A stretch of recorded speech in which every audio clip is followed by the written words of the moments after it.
Hi, favorite teacher. I'm Tori from Next Day Teaching, where I give you classroom management tips and strategies that you can use tomorrow. Today, I want to talk about gamifying your classroom. I love gamification in the classroom, and I want to share some easy ways that you can gamify your classroom without buying anything by Monday. Now, I want to be clear, you don't need to completely redesign your entire classroom or your entire curriculum. You can't do that in a weekend. This also isn't a complete comprehensive guide to gamifying your entire classroom or your entire curriculum. That's way more than we've got time for. But I am going to give you 3 quick, easy ways that you can shift a few things that you're already doing by Monday and get your students a little bit more engaged. First thing, shift the language. So instead of calling a test, call it a boss fight. Instead of giving out extra credit points or grades, call it experience points. Instead of giving reward coupons, call them magic items. Instead of talking about the unit plan, call it a quest map.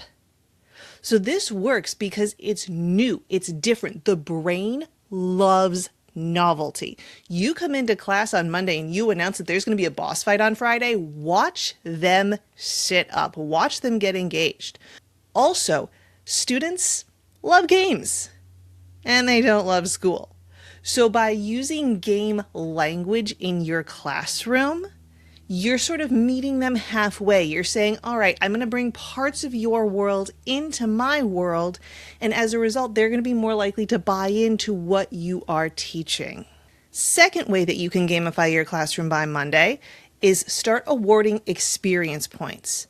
So this can be as simple as, instead of giving a grade on a test, you say you earned so many experience points. You just take the percentage, convert it to experience points. That's what you stick on the test. That's what you give back to them. Again, it's shifting that language. Now, behind the scenes in your grade book, of course, you're going to be recording the grade. I don't think your principal is quite that cool, but if they are, let me know because I want to talk to them. They're fun. But if you're still going to give them the regular grade in the grade book. But something else that you could do is, let's say you teach ELA.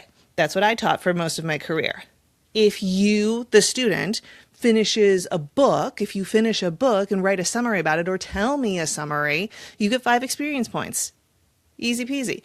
One of the programs that I used was IXL. So if you the students, if you do a practice exercise on IXL and you get a score of 80, you get 1 experience point. If you get a score of 90, you get 2 experience points. If you get a score of 100, you get 3 experience points. Now, experience points, like, that's a whole other thing of, you can have a leaderboard, you can have students make their usernames or their screen names. That is, again, beyond the promise of this video, which is you can do this by Monday.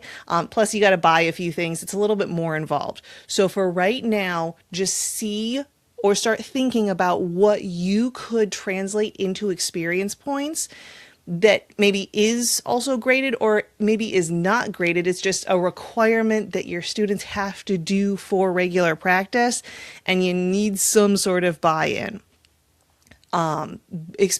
Using experience points and using a leaderboard eventually, those are great ways to get that student buy-in without assigning everything for a grade. And then the third way that you can gamify your classroom by Monday is to give them the illusion of choice. So here's what I mean by that. One year I taught grammar, and we had like this, year-long scope and sequence for each unit, and each unit progressed through the grade level standards, blah, blah, blah, blah, blah. And students, predictably enough, were not having it. They, for some reason, don't love grammar. So what I did was I made an adventure map. Now, again, you don't have to do anything this involved, but I'm going to show you what I made. This is my adventure map. So it's just a piece of poster board. I laminated it, and you can see, it says adventure map. This down here says not to scale. So they started in the Gem Song Tavern, because all good adventures start in a tavern. And then they got to pick where they went. So that I had little avatar cartoony characters. They got to pick which one they wanted to be. They got to pick their name.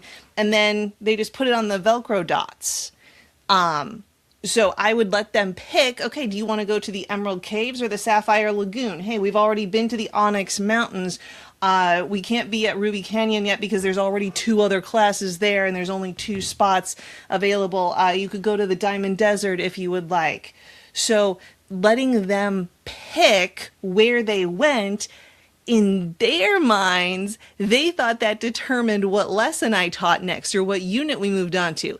It didn't, but it gave them the illusion of choice. It made them think that they had control over the outcome, even though I was just following the curriculum guide as my school intended.